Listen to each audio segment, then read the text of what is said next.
Ba chrétien te yo ebite ke Yesu akela kimbango. Webi yango te. O ebite ke ata kimbango ebi bonzamba Yesu.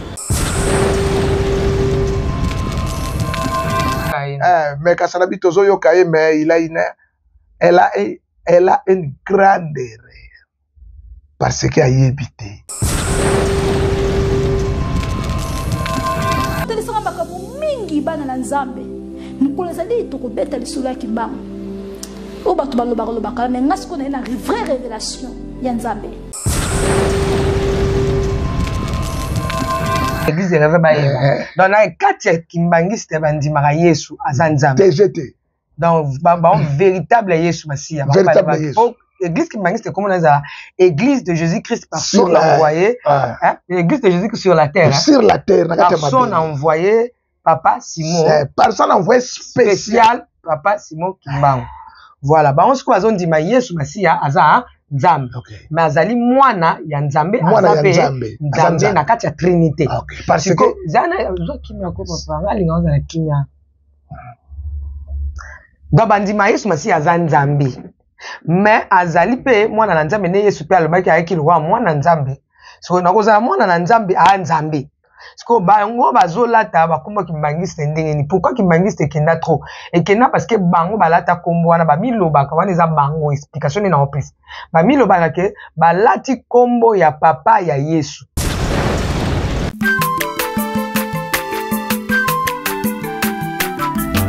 aza mwana moto te po akosangai abongwa ni pete po awangata Nzambe ya le Nazarien, le Nazarien, le Nazarien, le Nazarien. Bana kitoko koma mukondima atako babakola ki mafuta na musakolima lelo ya yobolingo bateli le Nazarien lipamboli oyo mona na katempeni mama kantelobi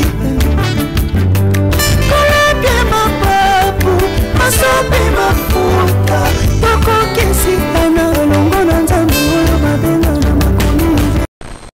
Shalom, shalom, bien-aimés dans le Seigneur, bienvenue chez Nazaréen. Maman Tiffany quoi toujours à mon poste, comme dit Habakkuk, la prophétie va se réaliser certainement. Aujourd'hui, c'est très chaud avec Papa Kiss et dans cette émission Table Sainte qui réunit les hommes de Dieu autour de sujets importants aussi très capitaux. Croyez-moi que Christ reste le même hier aujourd'hui éternellement. Juste après cet élément, je vais dire bonjour à mon invité qui est déjà sur ces plateaux. Régie, à vous.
Mais so pesi na adresse. Mais belle sous attention, maman garde pas le petit n'a pas passé. Te maman garda, mais Kasanabi Tozo Yokaye, mais elle a une grande erreur. Parce qu'elle a évité. D'où venons-nous? Toyokaina. Dans la makambu ya ba chrétien, na ba chrétien bino ba antichrist boko tangote. Po oyo ya bino jamais koko yinde la bino kuna na bani na bino ba miyibi obozana na oyo ka chrétien le kalo belango yo soit disant antichrist ozaka koto ya Pascal wana na kombo no ebosa na ngai ozoke koloba soit disant na batuno yo sansa pona koko benga ngo église te église eza bana Yesu to biso asito témoignaka témoignage koko koleka na télévision te ozuna photo ya mosala ya Nzambe ka bundwale sotie témoignage le kana télévision te pona ni mutu ayamboli tokolekisa yango parce que eza na Bible tokolekisa yango po epesa bamisu mpe courage batika misala mabe bayamba Yesu wana ozokota makambo ya bakretien mpona nini kokota makambo ya bakretien te yo oyebi te ke Yesu akelaki mbango oyebi yango te oyebi te ke ataki mbango ayebi bonzamba Yesu ata Mahoma ayebi bonzamba Yesu ata Buddha ayebi bonzamba Yesu mukolo mokilo eza Yesu Yesu akelaki mbango bien aimé bakosa bino ni eloko moko te Yesu aza Nzambe bozongisa Yesu na mitema parce que Yesu aleka te Yesu atikali Nzambe komba Yesu emati likolo parce que Yesu aza Nzamba mukolo parce que Yesu aza Nzamba mayele komba Yesu etombwami lisusu telisanga makambo mingi bana na Nzambe mukolo ezali tokobeta lisolo ya kimbango o bato balobaka mais ngasi kona na vraie révélation ya Nzambe mukolo ezali nazana ba prière soki Nzambe pesinga message ya kimbango nakoyela bino yum tozana ba ozana ba question tunaka est-ce que kimbango za Nzambe est-ce que kimbango za Nzambe te kimbango za Nzambe te azaya ba mukuna za Nzambe te azaya Nzambe te aza prophète te ya Nzambe te ba tokola komona na Congo po asela ki bokoko ya makasi kindoki ya makasi na boka Congo na niveau juste de niveau que yako élever le kola Nzambe batu nyuso bazobela kimbango Nzambe bakotikala komona Yesu te oza li photo na dessiner na yebi ko dessiner te oza photo na dessiner na komi kimbangu azali Nzambe te o photo na dessiner photo ya kimbangu na dessiner photo ya kimbangu na yebi ko dessiner te mais na dessiner photo ya kimbangu mboni na dessiner photo ya kimbangu na dessiner photo ya kimbangu pe na komi ke kimbangu aza Nzambe te na dessiner kimbangu yeyo kimbangu azali Nzambe te message na ngai yango wana Nzambe azali kobenga peuple congolais baya epai na ye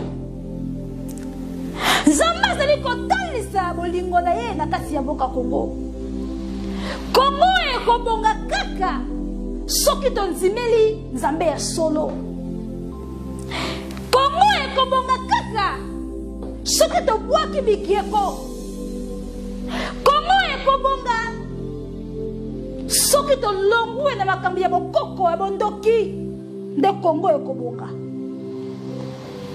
soki nanu Congo eyebi Jésus-Christ Congo ekotikala kobonga te ne libanda na kombo na Yesu Kristo Yesu nde azali fungola ya Congo Yesu nde azali fungola ya Congo peuple congolais fungola matoi tosa Nzambe na yo na bondeli na kombo na Yesu Nzambe merci pour la message au pesingai na ekoloba bosolo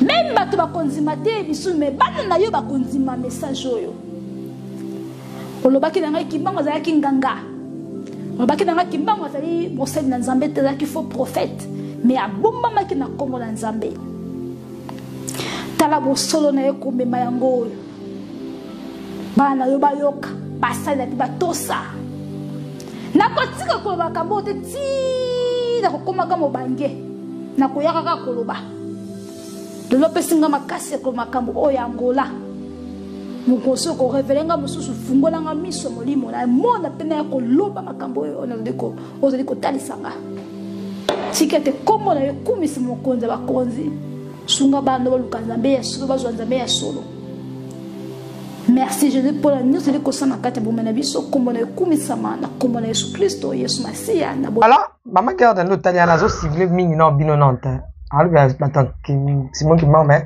cible mingi papa bozo bakomona na image papa nani alobi abengino wa magicien te ayebi te amoni na Jean chapitre 8 même makambe sale malem tu bondokele kimingi te mama omoni ka nengo yo vandi boy se batebele pe bakalifia ondo kaka na babiloko oyo sala ngana mema mutu musuku na église pa na yo atalika babikesi momi ozanga planté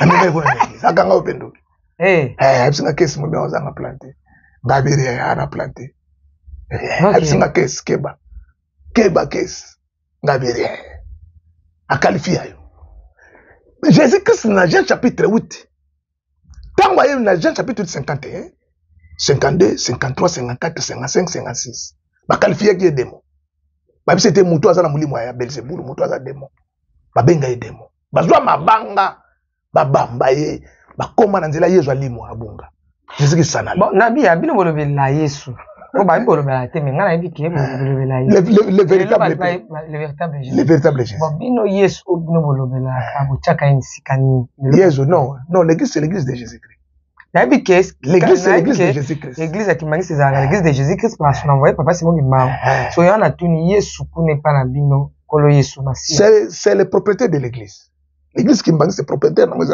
c'est Jésus-Christ c'est votre toi hein église kimangisi église ezali église kimbangu parce que babi boye tangu akoya akotonga lingomba na ye mais batu na ye akojwa kombo ya tata na ye nde akochana bilongi ya batu na ye biso toza bakimbangiste bakimbangiste ça veut dire batu ya tata na ye parce que tata Simon Kimbangu a se présentant devant Mundele c'est lui le père de Jésus-Christ devant Mundele yazalate pas même projet ya tata na ye maman na ya kozala te faire comprendre donc Yesu Masi ya bondima le rola aza mwana na nzambe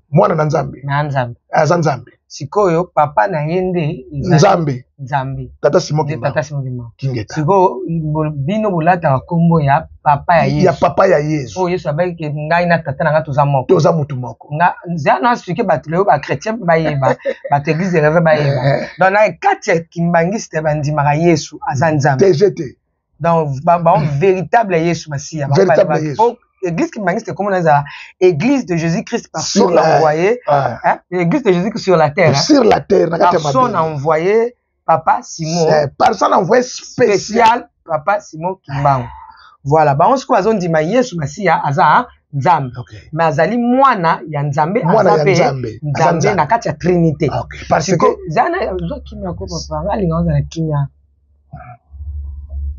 do bandima Yesu Masia aza nzambe mais azali pe mwana na nzambe ne Yesu pe alobaki ayeki lwa mwana nzambe so nakozala mwana na nzambe a nzambe siko bango bazolata bakombo kimbangiste ndenge ni pourquoi kimbangiste kenda trop et kenda parce que bango balata kombo wana bamiloba kawana eza bango explication na opis bamiloba ke balati kombo ya papa ya Yesu donc papa ya Yesu eza nani pona bango ezali papa Simon Kimbangu papa Simon Kimbangu lokwa komona ezali Kimbangu linko loba nani révélateur hein révélateur ça veut dire mutu oyo makambo ebombama makambo ebombama ya bimisi yango siko yango moni signification ya Kimbangu engoma kaka vérité donc révélateur bango siko bazwi kombo ya Kimbangu balatande bangoma ba kimbangiste donc ça veut dire batu ya vérité donc surtout bito on la sens musu baza batu ya vérité bandimaka Yesu siko balobi papa Simon Kimbangu aza papa ya Yesu o Yesu anoba ke papa na ngala papa na toza moko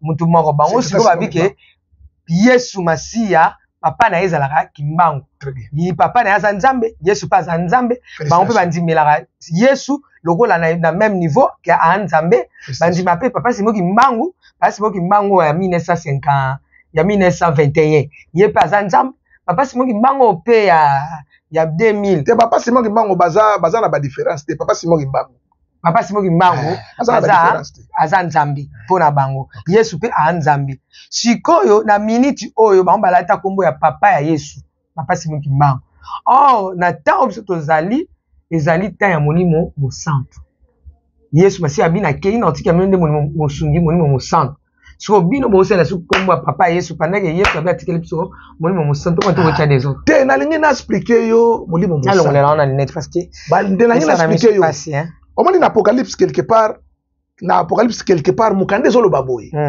Jean na Apocalypse chapitre 1. Na Apocalypse chapitre 1, soki to tangi yango en tout cas nazo tanga Apocalypse chapitre 1.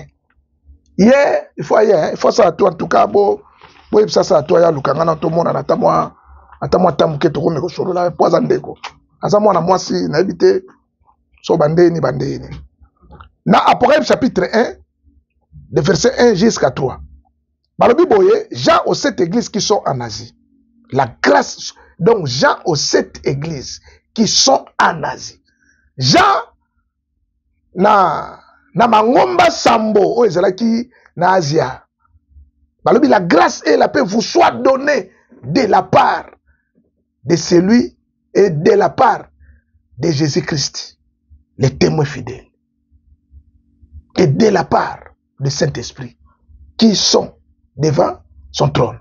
Qui est devant son trône. Et de la part, il y a une troisième personne dans Balobi. Balobi, de la part de celui qui est, virgule. Qui était, virgule. Qui vient. Point. C'est comme Moutou à Soukawana. Bazo Memaye na 3 dimensions Balobi, qui était, qui est et qui vient. Moutou à Souka. C'est comme Balobi Boye. Si on sort quitte na 8, kuna na 9, na se balobi boye. Chaque fois, les anneaux rendant gloire, l'honneur à l'action de grâce à celui qui siégea sur le trône, vivant sur les siècles des siècles. Balobi boye. Si on mutuana nani balobi, c'est lui qui était, qui est et qui vient. Yenda venda ki na kiti. Donc mutuana azalaki na 3 aspects ye moko. C'est pas pour rien, mon italo bakatata c'est moi qui bango. Yali puta, papa d'angenda, na papa c'est moi qui manquangani. C'est de la part de celui qui était. Papa c'est moi qui mangani en 1887. Témoignez mon santo, témoignez mon santo moto. Parce que pendant au bazo le ba molimo. Hein? Témoignez mon santo, biso to tche mutute. Papa c'est moi qui bango molimo mon santo. Yembika tata. Ça veut dire donc kaka on dit ah nenga balobi celui qui était père. Qui est fils, qui vient, Saint-Esprit. Moutoumoko karaye, kara moutoumoko. Yama Jésus Saloba qui n'a ina tata toza moutoumoko. Lui peut rien faire sans moi. Des ordres, vous pouvez sauter le même binomo kuna trouble comme quoi. Trouble koti satana koti mama. Trouble koti yoka trouble nene koti. Ah tester constipation. Constipation. Te mutalibanda za na constipation. Papa mutalibanda te oza mutakati na chela kyo. Azana constipation, azana constipation. Papa riga na komi nzambe. Azana âge moka muke mwasi. Papa nani? Mwasi wana nzambe. Papa Mbeza. Moi si wana Banzambe. Na zemso mama balobi boyete pardon. Tous les 24 réveillards oyo bavandi na trône nzambe baza banzambe. Les 4 êtres vivants baza banzambe. Te ba nzambe te. Merci. Non. Mais pardon, toke siko na Juge. Toke na Juge chapitre 13. Tangu angelu wana akiteli Manoash. Moi si ya Manoash. Aibisi ye okozwazemi. Apesi ye ba instruction. Manoash tanga ebisi Manoash abi azaki ndene abi forme na monele ki wana se forme wani yate mutu wana Petre nzambe Manoash abi refo na mona abi mela Manoash tanga abi mela Manoash amoni yalbite mutu nzambe. Prophète Joseph Smith, fondateur créateur de l'église, il y a le saint des derniers jours, alobi nzambe aza mutu. Na livre, ya vous serez mes témoins na page 167. Abiso boluki nzambe, boko mone na forme mutu parce que Jésus-Christ quand il était venu sur la terre, azalaki moto. Yango moni Paul na Colossiens, atindelaka bata Colossiens mukanda, ebisi bango Jésus-Christ il est image visible de Dieu invisible moto. Merci beaucoup. Yesu moto. Merci beaucoup. Yesu moto. Nangina sa l'autre démonstration. Yani nisus. Ya place to vandite. Omoni po yazo ebane makambo te. Azo ebane makambo te parce que moto po abeba azana 3 dimensions moto azwa liboma. Tozana insuffisance mentale na détraqué na fou. Donc ye abandi na no insuffisance te a comme déjà détraqué. Na suka na onde to bengi fou. Nan. Mwana mwasi wana. Prophète soit disant prophétesse. OK. Mama na biso mususu wana azande na début ya commencement. Asande na début ya commencement. Yaza insuffisante. Ya ko sakana te. Ah ma guerre. Bon tango mama guerre ta zolo ba makambo. Yo ka kiete. Bo dange botanga na lo ba po ya yo ka comme problème. C'est comme problème te. Ba question banga makambo te metabi. Tenga na ebisi yo makambo to ko banga ngoso yango pe bangi biso. Mais lorsque lui t'a très parlé de Papa Simon Kimbangu. Ah, donc Aza mineur na ma Tomo kitana émission. Aza mineur na matière. Balobi na Genèse chapitre 2 verset 8. Balobi Nzambe ataki mutu na Orient. Ba mindele ba te biso jardin de Dieu zalaki na Moyen-Orient. Mais la Bible parle de l'Orient, pas de Moyen-Orient. Tango Abraham a commis na Genèse chapitre 13, Abraham a commis en Égypte. Balobi Abraham avança qui vers le midi. Midi ça veut dire ayaki en Éthiopie. Côté la reine dit midi à Outaki. La reine de Saba. La reine dit midi. Asaki en Éthiopie. Mais si Abraham peut avancer qui na midi chez la reine de Saba. Tant commis na midi, atali moi. Pardon, vous avez 1 minute. Comment quitte déjà s'il vous plaît. Makambu yango ebimi déjà. Voilà, on a vu au na beta makambu ba mama guerre dana momio na komone nani momio. La prophétesse. Petite sœur wana. Moi. Donc quand je peux ma chère. Moi na papa yeyo ma chère yango na ngona maboko. Batakala batanga ki Bible te pour moi na nga yebi nzambe atanga ba. Moi na nga yebi nzambe yebeta verset. Donc abeta verset boko te. Mbunabe obeta boso mwa. Mais David abande ko beta eloko pona komisa nzambe. Yahweh. Na lobi il faut to komisa nzambe to yemba. D'où vient le mot puissant? D'où vient le mot puissant? Maman. D'où vient cannabis? D'où vient le mot puissant? Banzembo bakore bayemba ba safi. Yango mon to tanga akuna. C'est pas ça la prophétesse. Yoka sko donc na se penser. Yo moyindo nzambe alingaki yo utakala. Yo moyindo loposo ya nzambe aponaki. Yo moyindo obosani kombo ya Kimbangu. Lobi kona yo ezali wapi? Tepo ya albi kamu. Nzambe alingaki yo. Ati ndimo limo satu. Lelo elaka ekoki. Akiti na loposo lwindo. Okoto salisosu nani. Te ya albi kamu ya ko halte elbena. Tango bazolo ba 7e trompette kobeta. Trompette zani. Si fafa. Déjà avant. Merci, nous sommes arrivés à la fin. Lingomba ya ntoma euta na lola mukonzi nzambe bandimi ba. Bomela mama prophète so andimi. Mais omoni nabandi oyo na moni yo yambanga te. Chaîne nde oyambanga. Yo mokolo. Na osala détail biloko oyo. Merci beaucoup. Na tokosuka sa monte photo imana mwanje. Yahweh. Bombangai na ebombelo ya yo ya kimya na kamba. Nasali tenor na bakisi mwa eloko. Ko babi ko bakisete ko longa te ngala oyima nzembo na ngandenge yemba ma. Mère, pardon. Professeur moko azana Allemagne abenginga. Abisinga papa que c'est faut expliquer batu bien prière à notre Père en kamba. Donc nga nazolongola biloko na kati nazobakisa bakobakisela nga pe baolongolela ngai. Sikoyo na osenga temps oyambanga na expliquer professeur kaza na erreur. Kombo wana professeur ba masane batu bapesaki. Batokena. Naza professeur na tokena to kate mission kata. OK. Obeta pe sifriste. Naza flûtiste, na beta flûte. Na beta basse. Na beta basse voix mère, voix donc les voix les plus majeurs. Mais obeta tout que ça na mutema. Donc beta kawana amba. Donc on peut déjà dire. Dans la pasi yanga imo umbona yo butumoi nakolela longisa ina etumbo yo kolo Yesu bombanga kolo bombanga kolo Yesu kamba kolo Yesu yo kolo te to ba nkolo batenga bakisa kolo Yesu bombanga te to kataka nkolo so lingo cha Yesu cheme to kataka nga yo kakolo Yesu te ponze moso ba nkolo Yesu et que ne moulay ça veut dire ko bebisa not mwana kolo Yesu bombanga ça veut donc kolo Yesu bombanga nde donc na mutu azo donc na tenor azo lancer kolo kambanga na nzela etondi nzube pona koma na mboka yayo ya bule. Mwana na kamba. Après ndio msuya kanini? Dombo kya kwiza tata simo ketuluze yekyo.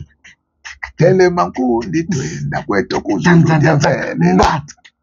Lombo kimosi kisita. Nous sommes arrivés à la fin. Tais-toi, maman, dis-moi bien. Est-ce que papa t'a vu? Ah, bah, qu'est-ce que tu te dis bien?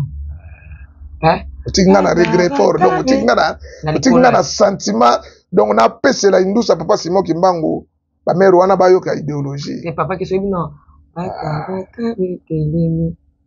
Te banzembo ze belé mais na kokanga no so te banzembo ze belé. Merci Lilo Bana Souka numéro de téléphone. Numéro na téléphone 085 94 25 598. WhatsApp est 090 14 92 609. Merci, restez branchés, abonnez-vous et partagez cette émission. Ciao.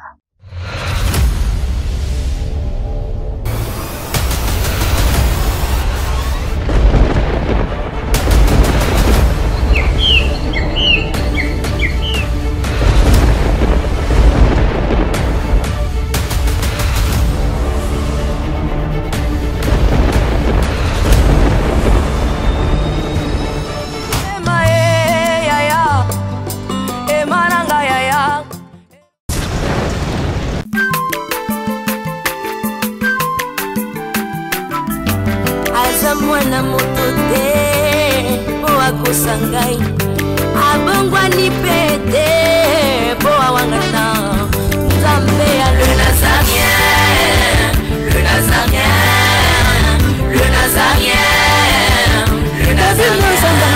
Bana kitoko koma mokondima atako babakolaki mafuta na mosakolima lelo ya yo bolingo ebateli le Nazarien lipamboli oyo emonanaka tempeni mama kandi elobi